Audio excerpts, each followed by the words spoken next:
અંબાજી નજીક અકસ્માતની ઘટના. અંબાજી તરફ આવતી ટોયોટા કાર રાણપુર પાસે પલટી મારી જતા સર્જાયો અકસ્માત.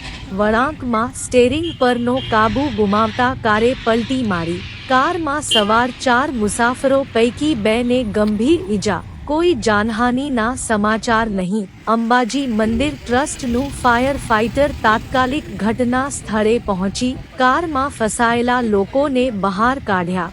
ઇજાગ્રસ્તોને 108 એમ્બ્યુલન્સ મારફતે અંબાજીની જનરલ હોસ્પિટલમાં ખસેડ્યા. કાર નંબર HG01WY4990 ને નડ્યો અકસ્માત. કારની આગળ ચીફ ઓફિસર લખેલું જોવા મળ્યું.